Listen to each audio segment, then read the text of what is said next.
Hi, I'm Miss Robin, and today I'm going to be reading another one of my favorite books, which is called Caps for Sale.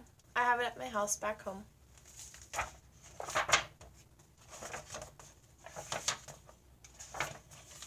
Once, there was a peddler who sold caps, but he was not like an ordinary peddler carrying his wares on his back. He carried them on top of his head. First he had his own checked cap, then a bunch of gray caps, then a bunch of brown caps, then a bunch of blue caps, and on the very top, a bunch of red caps. He walked up and down the streets, holding himself very straight as to not to upset his caps. And as he went along, he called, "Caps, caps for sale, 50 cents a cap." One morning, he couldn't sell any caps.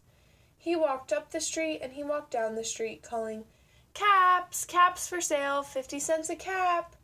But nobody wanted any caps that morning. Nobody wanted even a red cap. He began to feel very hungry, but he had no money for lunch. "I think I'll go for a walk in the country," said he, and he walked out of town, slowly, slowly, as not to upset his caps. He walked for a long time until he came to a great big tree. "That's a nice place for a rest," thought he, and he sat down very slowly under the tree and leaned back little by little against the tree trunk so as not to disturb the caps on his head. Then he put up his hand to feel if they were straight, first his own checked cap, then the gray caps, then the brown caps, then the blue caps, then the red caps on the very top. They were all there. So he went to sleep. He slept for a long time. When he woke up, he was refreshed and rested. Can you tell what's different about this picture? What's missing? We'll find out.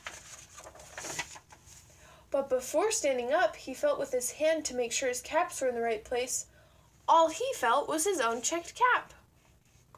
I wonder where they went. We'll have to find out. He looked to the right of him. No caps. He looked to the left of him. No caps. He looked in the back of him. No caps. He looked behind the tree.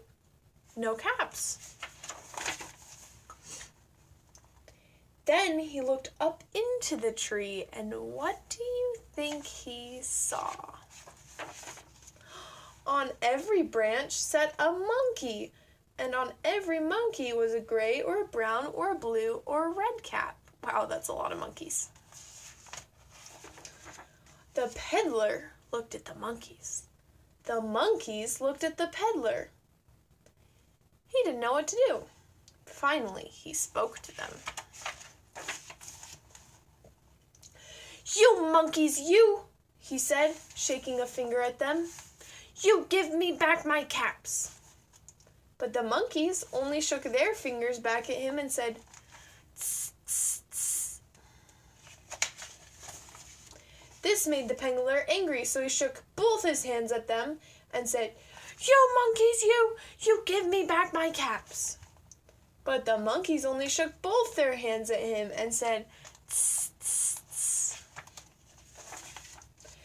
Now he felt quite angry. He stamped his foot and said, "You monkeys, you give me back my caps."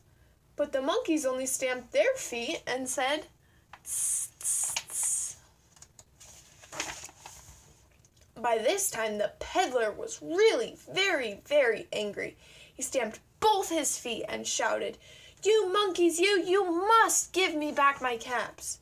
But the monkeys only stamped both their feet back at him and said, "Tss, tss, tss." At last he became so angry that he pulled off his cap, threw it on the ground, and began to walk away.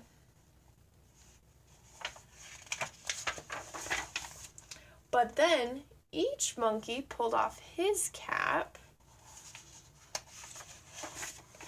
And all the gray caps, and all the brown caps, and all the blue caps, and all the red caps came flying down out of the tree. So, the peddler picked up his caps and put them back on his head. First his own checked cap, then the gray caps, then the brown caps, then the blue caps, then the red caps on the very top. Look, he sorted them into piles so he could put them on his head in the right order. And slowly, slowly, he walked back to town calling, "Caps, caps for sale, 50 cents a cap." The end.